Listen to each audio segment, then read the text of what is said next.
Adelina avanzó por un páramo de polvo y olvido, dejando atrás la tumba de su esposo. Encontró a 2 guerreros apaches al borde de la muerte, su único crimen haber sido nobles. Cargaba con el luto por un hombre bueno y la promesa de una nueva vida en su vientre, perseguida por el mismo enemigo que, sin saberlo, los había unido. Pero en medio de la huida y la pérdida, encontró una nueva razón para vivir en 2 guerreros rotos, uno que se sacrificó por ellos y otro que se convirtió en su protector. Antes de continuar, si todavía crees en tu corazón que Dios siempre te observa y en silencio organiza todo, entonces en este momento, deja un comentario con amén debajo del video, porque quién sabe, en el instante en que escribas esa palabra, la bendición llegará silenciosamente a tu vida. El viento gemía a través de las cenizas de Widow's Creek, arrastrando un quejido lastimero desde un arco de madera. Colgados de él no había un aviso, sino los cuerpos de 2 hombres apaches, suspendidos como silenciosas campanas de muerte. El aire helado de finales de otoño en el territorio de Arizona, año de 1875, olía a polvo frío, a pino y a una soledad tan profunda que Adelina Morales la sentía en los huesos. Embarazada de 7 meses, exhausta tras días de caminar sin rumbo, el dolor por la memoria de su esposo era una carga física tan real como la vida que crecía en su vientre. Se detuvo, y el mundo pareció detenerse con ella, reducido a esa imagen grotesca bajo un cielo que sangraba los últimos colores del atardecer. Las sombras de los acantilados se alargaban como dedos huesudos sobre las cabañas en ruinas. Debajo de los cuerpos torturados, unas palabras torpes, pintadas con sangre que ya se había vuelto negra, manchaban un tablón de madera. Amantes de indios. La frase fue una llave que abrió una puerta oscura en su mente. El aire se escapó de sus pulmones, mientras el recuerdo la asaltaba, vívido y cruel. Vio el rostro de su esposo, Daniel, un herrero de manos fuertes y sonrisa amable, iluminado por el resplandor de las antorchas. Oyó los gritos de la turba, las mismas palabras odiosas, mientras lo arrastraban lejos de su hogar, lejos de ella. Su único crimen había sido su decencia, su negativa a ver a los hombres por el color de su piel, en lugar de por el contenido de su corazón. Ahora, el eco de esa injusticia colgaba frente a ella, una burla cruel del destino. El instinto primario gritaba que huyera, que encontrara un agujero donde esconderse y proteger a su hijo nonato. Pero entonces, una suave patada desde su interior, un pequeño recordatorio de la vida, encendió otra cosa en ella, una furia silenciosa y una compasión inmensa. No podía, simplemente no podía dejarlos así, como trofeos para los buitres. La memoria de Daniel y la promesa de su hijo se lo impedían. Esperó, oculta entre las ruinas de lo que fue una oficina del ensayador, hasta que la oscuridad fue un manto lo suficientemente espeso. Con el pequeño cuchillo de Daniel en la mano, su único legado tangible, se acercó. El hedor a sangre y miedo era abrumador. Comenzó con el hombre mayor, Taza. La cuerda era gruesa, rígida por el frío y la tensión. El cuchillo mordía las fibras con una lentitud exasperante. Cada crujido de la soga resonaba en el silencio absoluto del pueblo fantasma. El esfuerzo le tensaba los músculos de la espalda y el vientre, pero no se detuvo. De repente, el sonido de una piedra al desprenderse y rodar por la ladera cercana la congeló. El silencio que siguió fue aún más aterrador, preñado de la sensación de ser observada. Con el pánico avivando sus fuerzas, redobló el esfuerzo. Finalmente, la cuerda cedió con un chasquido sordo, y el cuerpo cayó con un golpe seco al suelo. Adelina ahogó un grito. Sin dudar, se movió hacia el segundo hombre, Joaquín. La oscuridad era casi total, y ahora trabajaba a ciegas, guiándose por el tacto. Sus dedos rozaron la piel helada, las heridas abiertas. La hoja del cuchillo encontró la cuerda, y la batalla comenzó de nuevo. En ese momento, bajo el frío abrazo de la noche, Adelina sintió una extraña claridad. Ya no era solo una viuda huyendo del dolor. Con cada fibra de la cuerda que cortaba también los lazos que la ataban a su pasado de víctima. Estaba eligiendo un camino, uno peligroso y sin retorno. Cuando el cuerpo de Joaquín cayó junto al de Taza, se quedó de pie, jadeando, una figura solitaria en medio de la desolación. Había desafiado a los monstruos de ese lugar, y ahora era una de ellos a sus ojos. Reunió sus últimas fuerzas y empezó a arrastrarlos, uno por uno, hacia la silueta protectora de una cabaña cercana. Mientras intentaba arrastrar el cuerpo de Joaquín hacia el refugio de la casa abandonada, un pequeño destello de fuego brilló y se extinguió en la ladera opuesta. No estaba sola. En el frío húmedo de la cueva, la vida y la muerte compartían una única y dificultosa respiración. Adelina había pasado la mayor parte de la noche despierta, manteniendo vivo un pequeño fuego con ramas húmedas que llenaban el aire con más humo que calor. Había arrastrado a los dos hombres hasta esa grieta en las estribaciones de las montañas Chiricahua, un refugio miserable que, sin embargo, era un palacio comparado con el infierno que habían dejado atrás. A la escasa luz de las llamas, sus rostros eran máscaras de dolor y agotamiento. El hombre mayor, Taza, respiraba con un silbido agudo, mientras que Joaquín ardía de fiebre, su cuerpo alternando entre temblores violentos y una quietud mortal. Adelina trabajaba sin descanso, movida por una fuerza que no sabía que poseía. Usando un trozo de su propia enagua y agua de un manantial cercano, limpió sus heridas con una delicadeza que contradecía el horror de la tarea. La piel estaba desgarrada por los latigazos, magullada por los golpes. Cada herida que limpiaba era un testimonio de la crueldad que los perseguía. Mientras le limpiaba una herida profunda en el hombro a Joaquín, él se agitó violentamente. Sus ojos se abrieron de golpe, pero no la veían. Estaban fijos en un fantasma del pasado. Su mano se disparó y le agarró la muñeca con una fuerza sorprendente. «Elena», susurró, el nombre un lamento roto. «Elena, perdóname». Adelina se quedó inmóvil, su corazón latiendo con una mezcla de miedo y una extraña piedad. No luchó. En su lugar, con su mano libre, le acarició la frente febril y le habló en susurros suaves, las mismas palabras tranquilizadoras que su propia madre le había dicho de niña. Lentamente, la tensión en el agarre de Joaquín disminuyó hasta que su mano cayó sin fuerzas a su lado y se hundió de nuevo en la inconsciencia. Fue su primera interacción, un puente frágil construido en medio de la fiebre y el dolor. Desde el rincón más oscuro de la cueva, un sonido bajo y constante emanaba de Taza. No era un quejido, sino un canto, una melodía monótona y gutural que parecía tan antigua como las propias rocas. Adelina no entendía las palabras en lengua apache, pero su alma reconocía el lenguaje del duelo. Era un canto para los espíritus, una despedida para el mundo que se desvanecía. En momentos así, uno se pregunta cuánto dolor puede soportar un solo corazón antes de hacerse pedazos. Ella sintió una profunda conexión con ellos. Tres almas rotas, refugiándose juntas. Miró su propio vientre abultado, un faro de vida en un mar de muerte, y se dio cuenta de que todos eran fantasmas aún sin enterrar, suspendidos entre el mundo de los vivos y el de los muertos. De repente, un sonido exterior rompió el lúgubre hechizo de la cueva. El inconfundible sonido de una herradura golpeando una piedra. El corazón de Adelina dio un vuelco, se arrastró hasta la entrada y miró a través de una cortina de maleza. Abajo, en el sendero del cañón, las siluetas de media docena de jinetes se movían a la luz de la luna. Eran ellos, los cazadores. El pánico, frío y afilado, la atravesó. Se lanzó hacia el fuego y lo sofocó con tierra y sus propias manos, sin importarle las quemaduras. La cueva se sumió en una oscuridad total y un silencio denso. Se apretó contra la pared de roca, rezando para que su respiración no la traicionara, para que el niño en su interior permaneciera quieto. Las voces de los hombres llegaron hasta ella, ásperas y crueles, salpicadas de risas que helaban la sangre.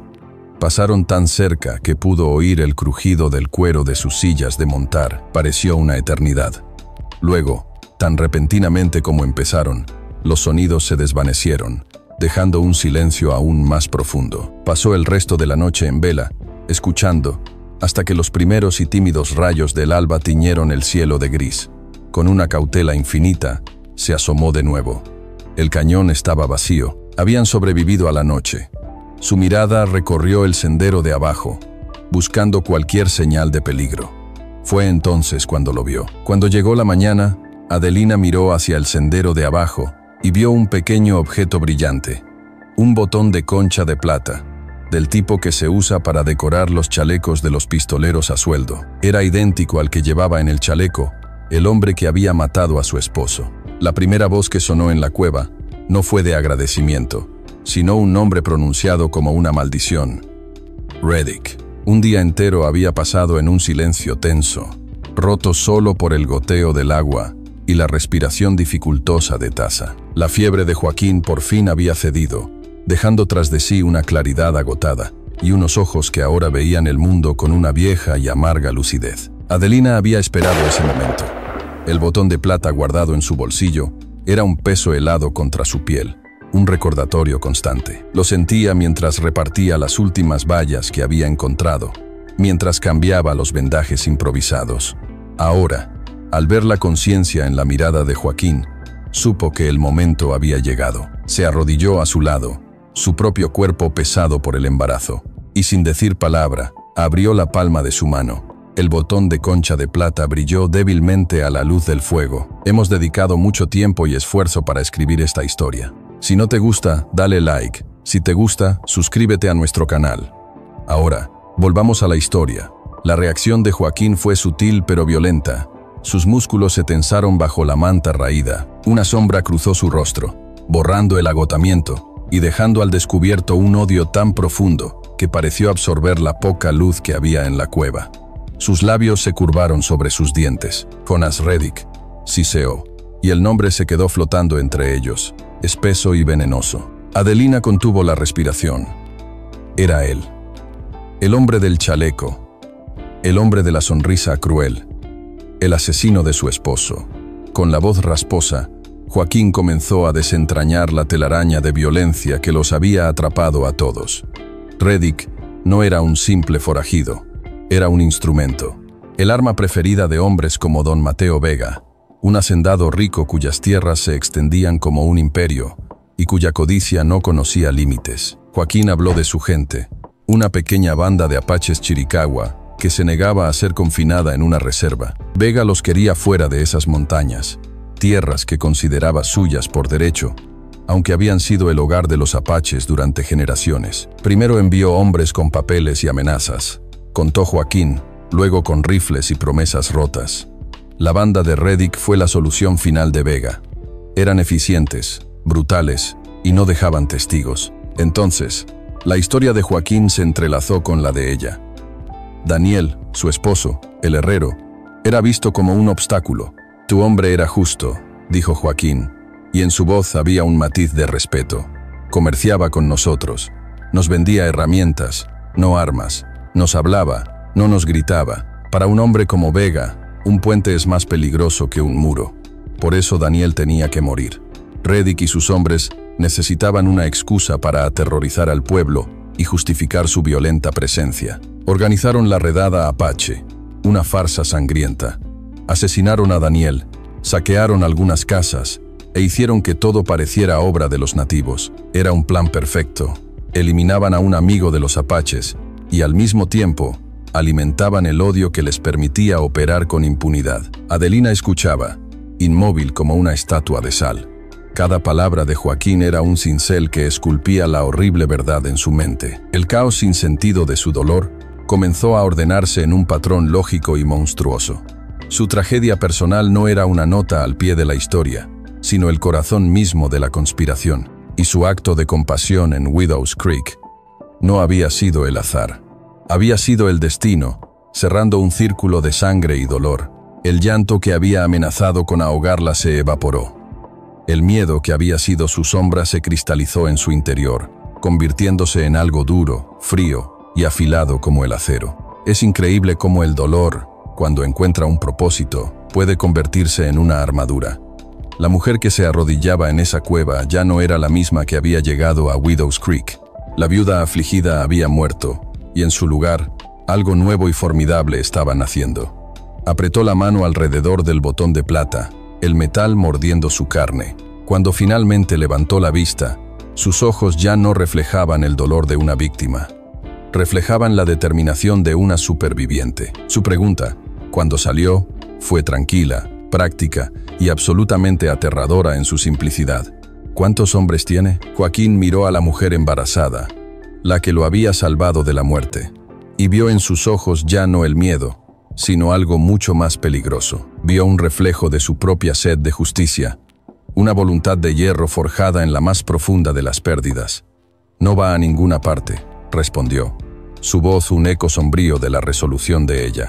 Está cazándonos a nosotros. La fría hoja del cuchillo contra la garganta de Adelina no provenía del enemigo que los perseguía, sino del hombre cuya vida acababa de salvar. Los días en las montañas Chiricahua se habían convertido en una rutina borrosa de hambre, frío y un miedo constante que se había asentado en sus huesos. El paisaje, majestuoso en su desolación, era a la vez su refugio y su prisión. Con cada día que pasaba, Joaquín recuperaba la fuerza de su cuerpo, pero su espíritu se envenenaba con una desconfianza que crecía como la mala hierba.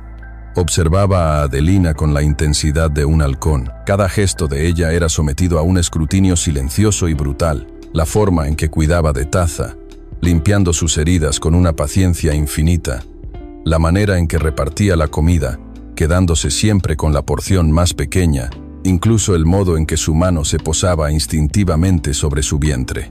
Para un hombre normal, serían actos de bondad. Para Joaquín, cuya vida había sido una larga lección sobre la traición, eran piezas de un rompecabezas que no lograba encajar. En las largas noches, mientras Adelina dormía un sueño inquieto, él recordaba a un explorador mestizo que había compartido su fuego y su comida, solo para guiar a los soldados a su campamento al amanecer. Recordaba a una mujer apache que, bajo tortura, había revelado la ubicación de un manantial secreto. La traición tenía muchos rostros, y a veces, el más peligroso era el que se disfrazaba de compasión. Una parte de él sentía una deuda abrumadora hacia esa mujer. Su coraje en Widow's Creek era innegable, pero la otra parte, el guerrero responsable de la última vida de su sangre, Taza, no podía permitirse el lujo de la fe ciega. Y Adelina, con su piel blanca y sus ojos llenos de una tristeza que él no comprendía, era un riesgo. Adelina sentía su desconfianza como un cambio en la presión del aire.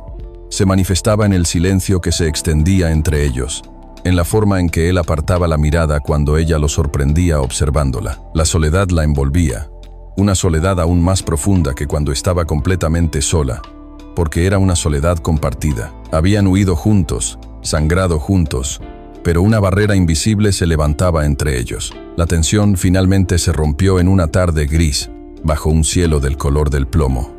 Una llovizna helada los había obligado a buscar refugio bajo un saliente de roca cubierto de musgo. Adelina, aprovechando la humedad, se alejó para buscar líquenes en los troncos de los árboles, un remedio que había aprendido que ayudaba a calmar la fiebre. Estaba de espaldas al campamento, absorta en su tarea, cuando un movimiento casi imperceptible a su lado la alertó. Antes de que pudiera reaccionar, una mano la agarró por el hombro, la giró bruscamente y la empujó contra la pared de roca húmeda. El frío del acero se hundió en la piel de su cuello. Era Joaquín. Sus ojos oscuros ardían con una mezcla febril de duda y desesperación. ¿Por qué?, siseó.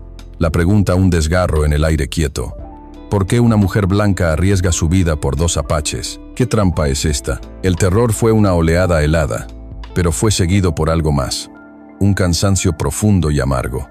Estaba cansada de huir, cansada de tener hambre, y sobre todo, cansada de tener miedo. Lo miró a los ojos, y en lugar de suplicar, dejó que todo el dolor y el agotamiento de su alma se reflejaran en su mirada.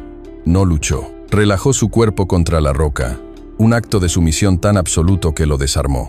Con una lentitud que desafiaba la hoja en su garganta, levantó las manos. «Date la vuelta», ordenó él, su voz todavía áspera, pero teñida de una nueva incertidumbre.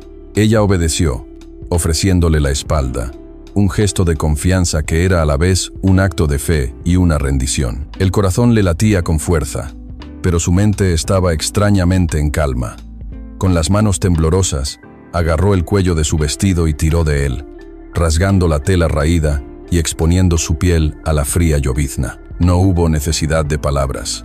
La historia estaba allí, grabada a fuego en su carne. Una intrincada red de cicatrices blancas y plateadas recorría su espalda, un testimonio silencioso de una crueldad metódica. Eran las marcas inconfundibles de un látigo, tan numerosas que se superponían, creando una textura de dolor permanente. Joaquín contuvo el aliento. El impacto de la visión fue físico, como un golpe en el estómago. Esas no eran las marcas de una vida dura en la frontera. Eran las marcas de la propiedad, de la subyugación. Eran las cicatrices que él había visto en su propia gente. En ese instante, la barrera del color de la piel, del idioma y de la tribu se hizo añicos. Vio más allá del rostro de la mujer blanca y contempló el alma de una compañera de sufrimiento. El cuchillo se le escapó de los dedos, cayendo al suelo con un tintineo metálico que sonó obscenamente fuerte en el silencio del bosque. La hoja fue bajada, pero el silencio que quedó entre ellos era ahora más pesado que cualquier amenaza.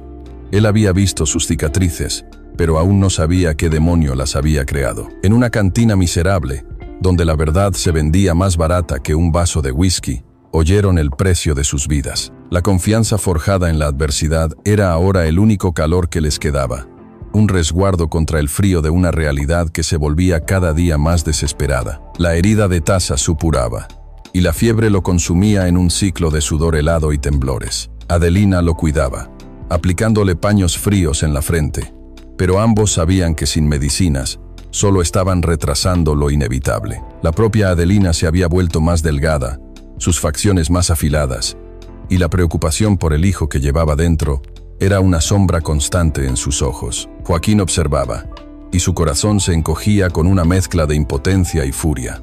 La montaña, su aliada, se estaba convirtiendo en su tumba. «Hay que hacer algo», dijo Adelina una noche, su voz apenas un susurro junto al fuego. «Taza no aguantará mucho más». No era una súplica, sino una constatación.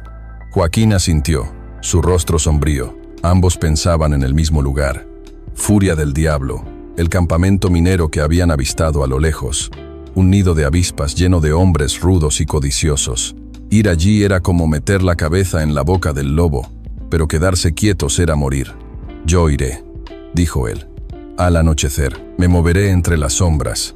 Adelina le preparó un pequeño bulto con lo poco que tenían. Le entregó la única moneda de plata que le quedaba, sus dedos rozando los suyos por un instante. Fue un gesto cargado de un miedo terrible y una confianza absoluta. «Ten cuidado», fue todo lo que pudo decir. El descenso fue una prueba de sigilo y paciencia. Joaquín se movió con la gracia silenciosa de un depredador, fundiéndose con las sombras de los pinos y las rocas. Cuando llegó a las afueras del campamento, el hedor a sudor, alcohol barato y fritanga lo golpeó. Furia del diablo era un caos de tiendas de lona, cabañas de madera mal construidas y el ruido incesante de un piano desafinado que salía de la cantina. Se ocultó en la oscuridad de un callejón, sus ojos adaptándose a la luz parpadeante de las antorchas y los faroles. Su plan era simple: esperar, observar y encontrar una oportunidad. Desde su escondite, escuchaba fragmentos de conversaciones, la mayoría bravuconadas de borrachos y quejas sobre la dureza del trabajo. Pero entonces, una palabra captó su atención. Vega, un grupo de hombres sentados en el porche de la cantina, hablaba en voz alta. «Dicen que don Mateo Vega está pagando una fortuna», dijo uno, su voz pastosa por el alcohol, por los apaches que mataron al herrero. Joaquín sintió que la sangre se le helaba. Se acercó más, arrastrándose hasta quedar bajo la ventana abierta de la cantina. «No solo por ellos», contestó otro. «La recompensa gorda es por la mujer.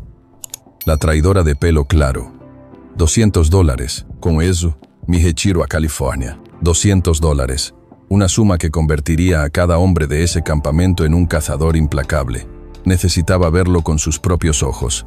Esperó a que uno de los hombres se levantara y saliera a trompicones. En ese instante de distracción, Joaquín se deslizó fuera del callejón y se pegó a la pared exterior de la cantina.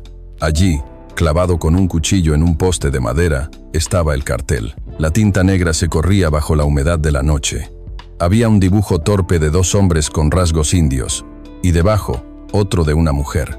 Pero lo que lo golpeó con la fuerza de un puñetazo fue el texto. «Se busca, vivos o muertos», y luego los nombres. Su nombre no estaba, solo 2 guerreros apaches, pero el de ella sí. Adelina Morales, completo, inconfundible, la esposa del herrero. Comprendió en ese instante la magnitud del peligro. No estaban cazando a 2 apaches anónimos que habían sido ayudados por una mujer anónima. Estaban cazando a Adelina Morales. Vega sabía exactamente quién era ella, y por alguna razón, su silencio valía más que la vida de 2 guerreros. Ella no era un peón en esta historia. Era la reina que el enemigo quería capturar a toda costa. A veces, la verdad no te hace libre. A veces, la verdad es solo el sonido de los barrotes de una celda cerrándose a tu alrededor. El viaje de regreso fue una tortura.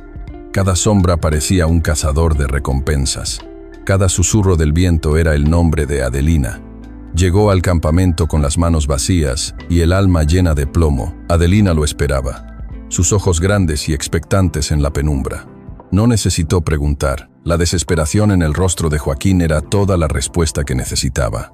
Él le contó lo que había visto.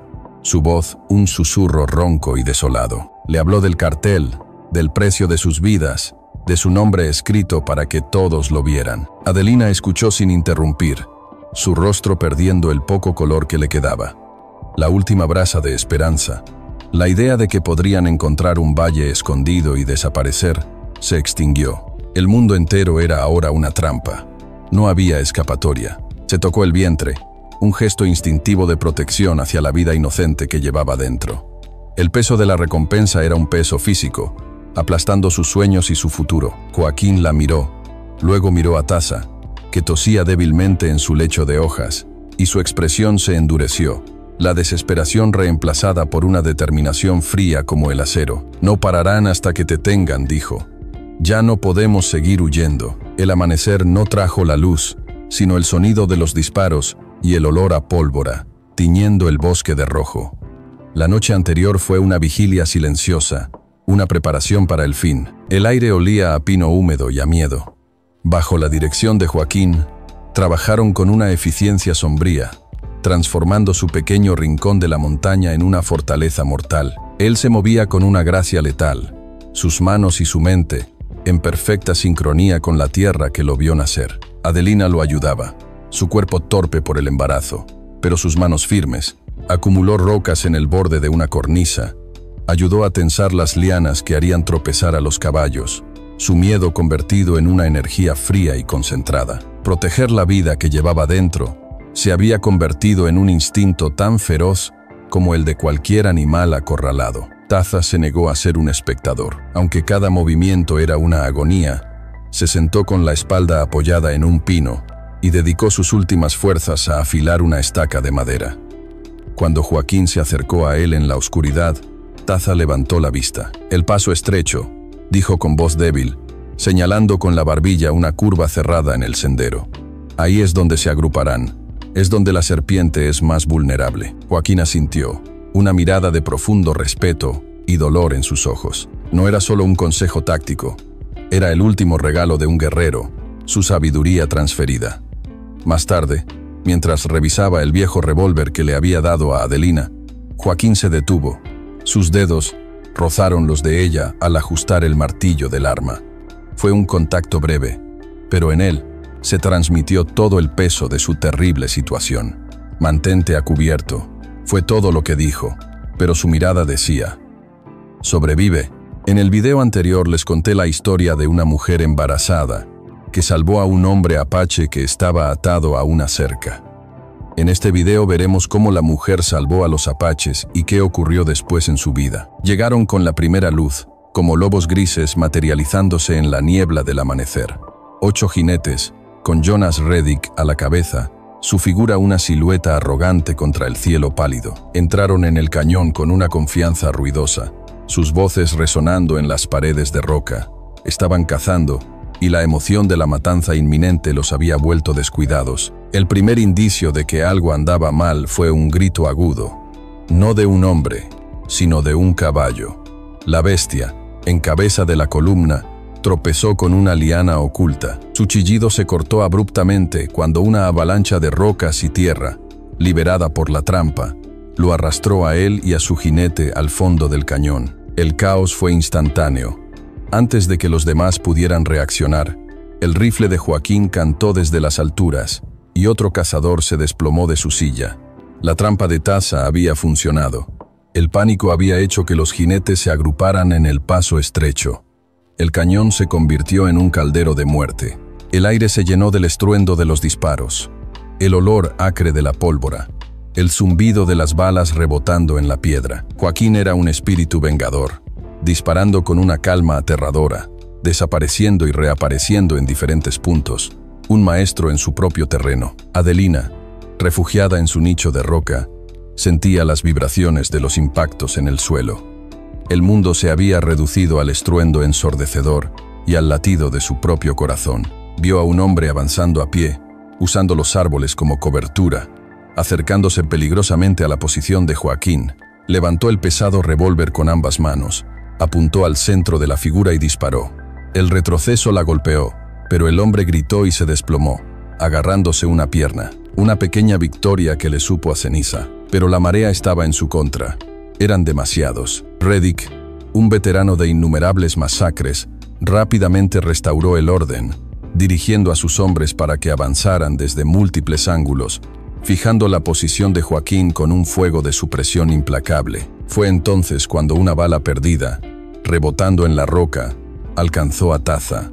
El impacto lo lanzó hacia atrás, y un parche rojo oscuro floreció en su pecho. Miró hacia abajo, no con sorpresa, sino con una extraña resignación. Luego levantó la vista. Vio a Joaquín inmovilizado por el fuego enemigo. Vio a dos cazadores de recompensas trepando por las rocas, a punto de flanquear a Adelina. Y en ese instante, supo cuál era su propósito final. Se puso de pie, un acto de voluntad pura que desafiaba a la muerte que ya se arrastraba por sus venas.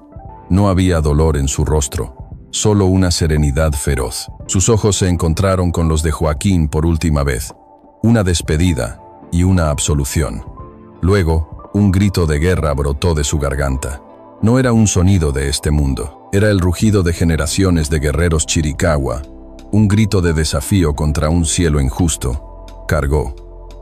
El mundo pareció moverse a cámara lenta. Corrió directamente hacia el fuego enemigo, su cuerpo sacudido por nuevos impactos de bala que pareció no sentir. Su objetivo era claro. Se estrelló contra los dos hombres que subían hacia Adelina con la fuerza de un ariete. El impacto los desequilibró.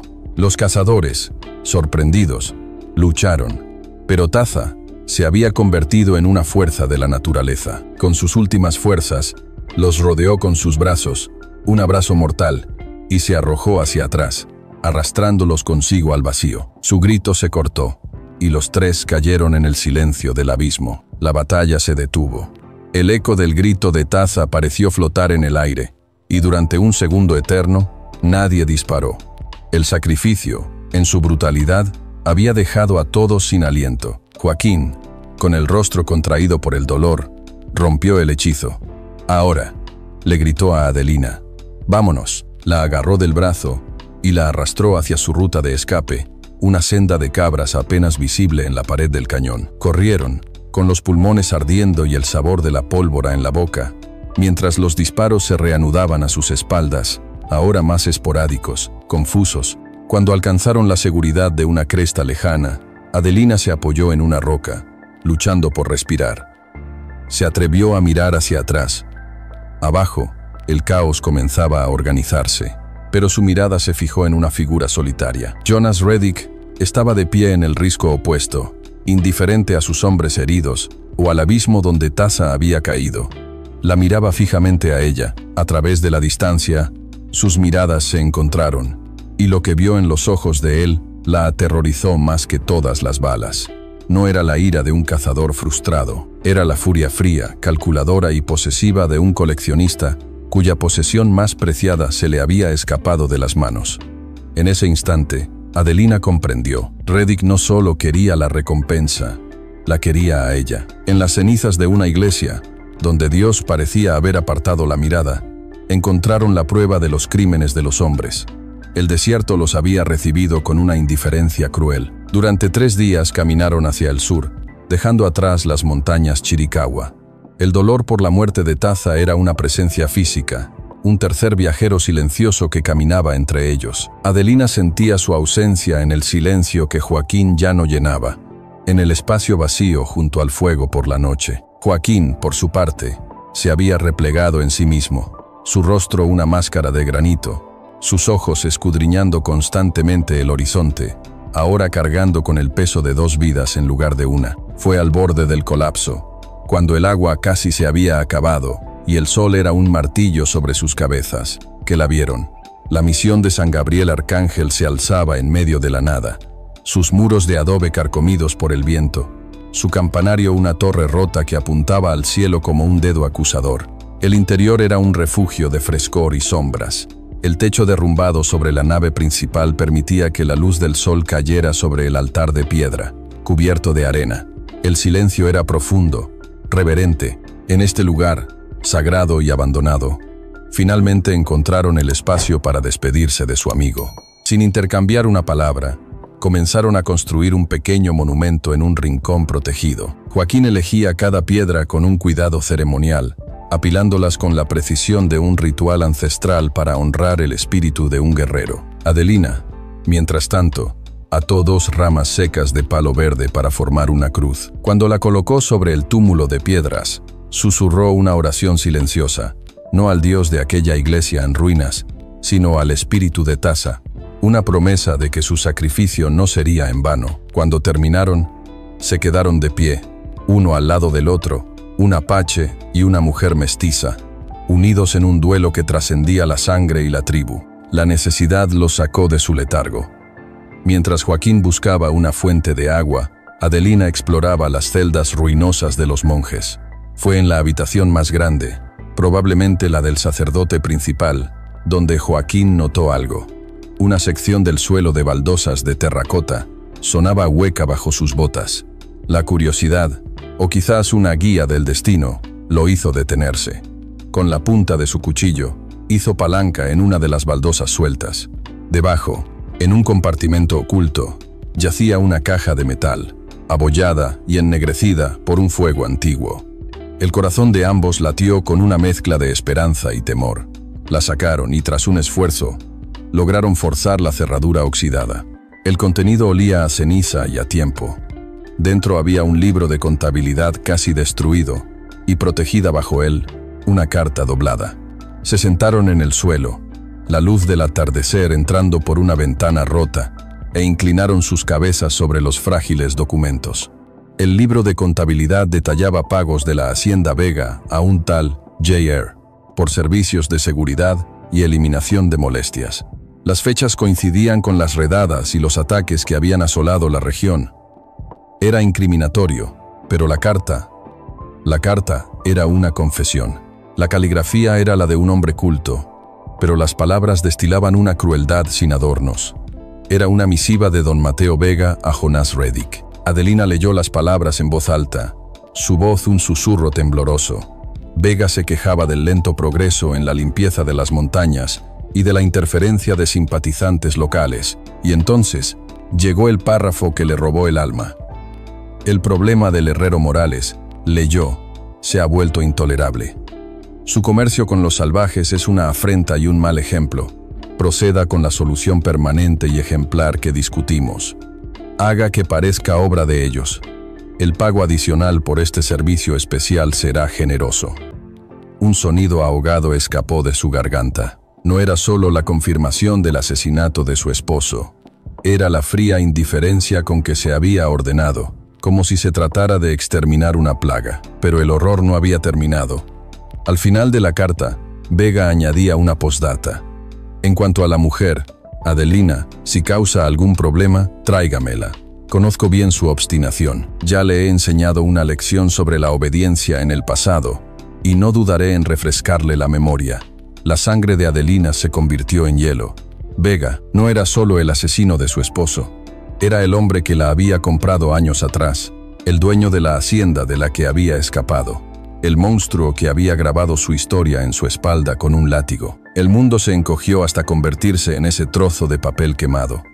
El monstruo que la perseguía no era un extraño, era el demonio de su propio pasado, regresando para reclamarla. La carta a medio quemar temblaba en la mano de Adelina, pero el sonido de cascos de caballos acercándose a lo lejos hizo que se le helara la sangre. Aguzó el oído, Joaquín a su lado, alerta al instante. No era el galope caótico de una partida de cazarrecompensas.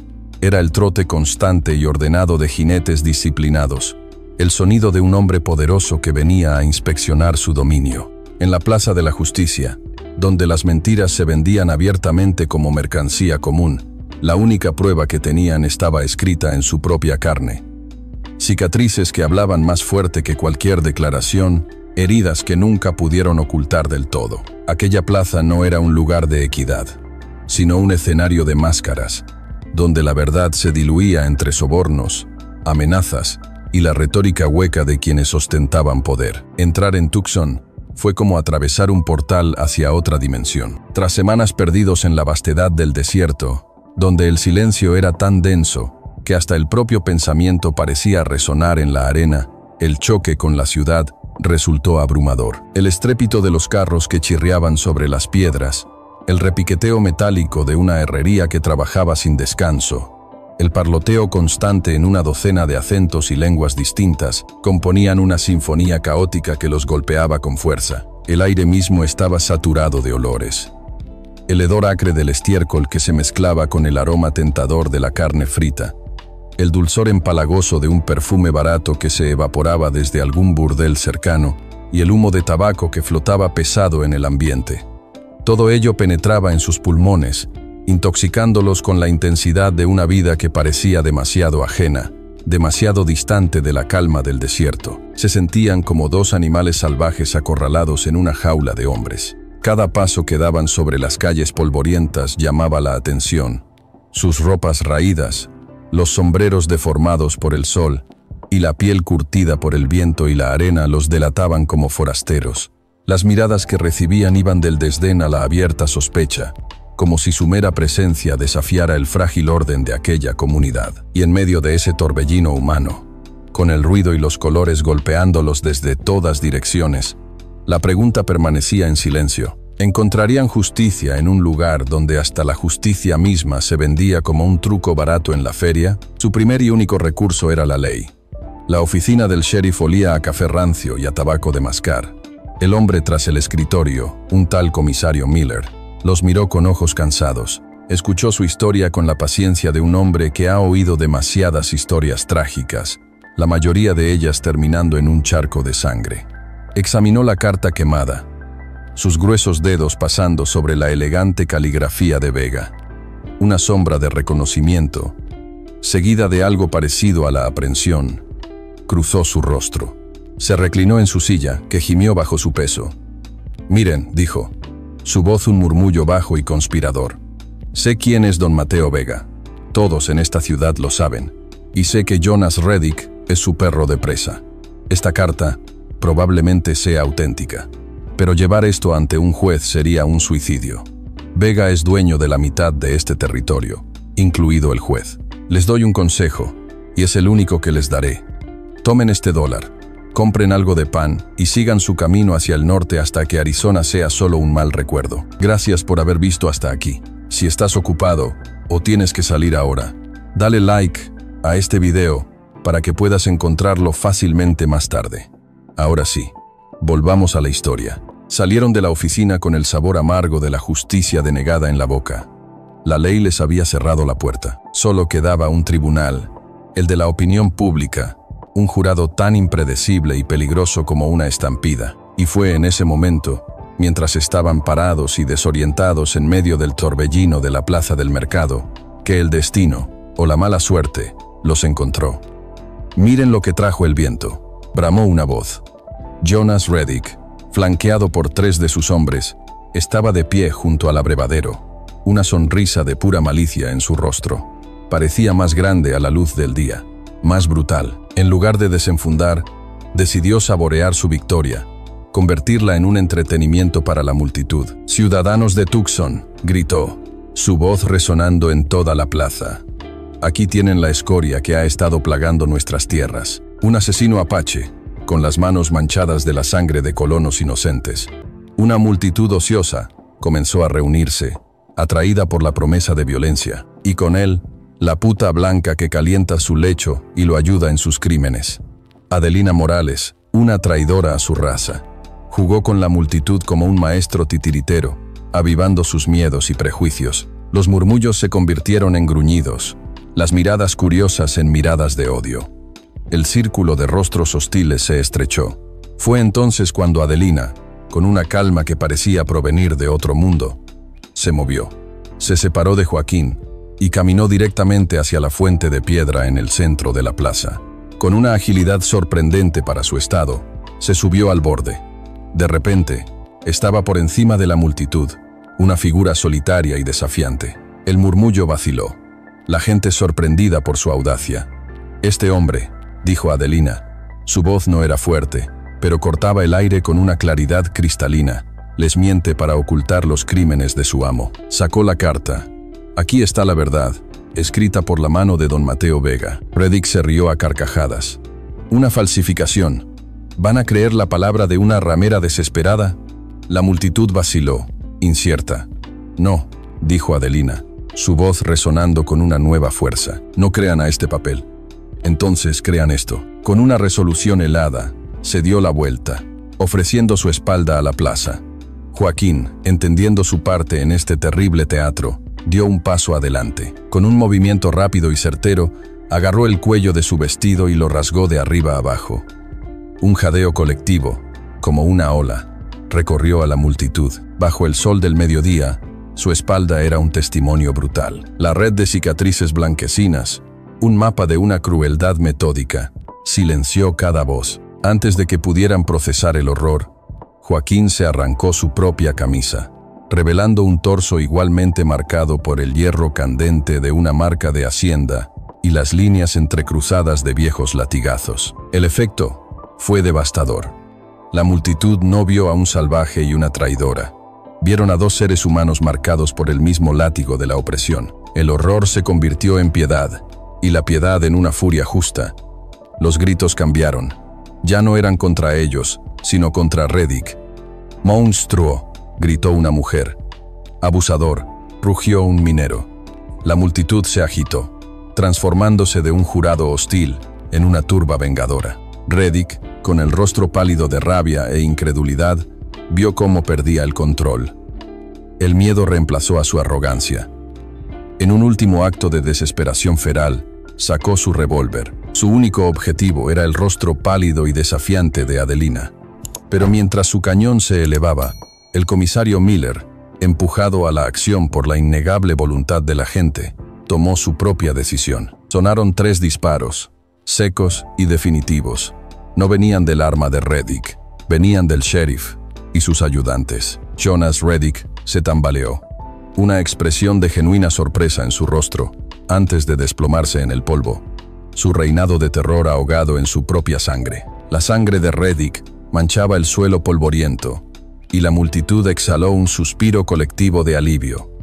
Un monstruo había muerto, pero mientras Joaquín ayudaba a Adelina a bajar de la fuente, su cuerpo temblando por la reacción, ella no sintió ninguna victoria. Su mirada fue atraída, como por un imán, hacia el edificio más imponente de la plaza, el que tenía ventanas de cristal y un balcón de hierro forjado, la oficina de don Mateo Vega, y entonces lo vio.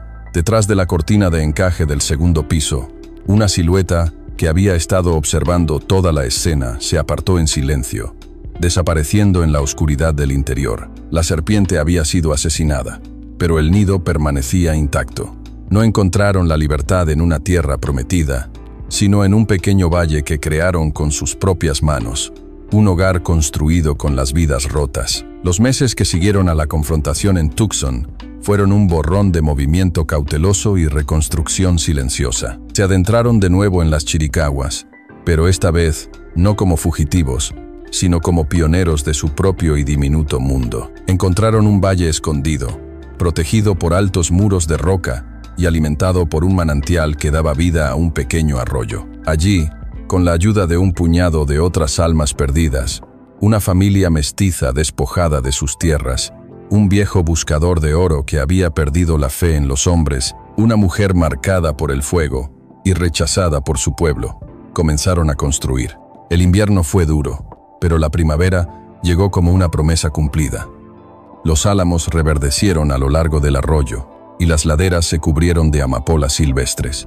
La pequeña comunidad, un mosaico de marginados, había levantado 3 pequeñas cabañas de adobe.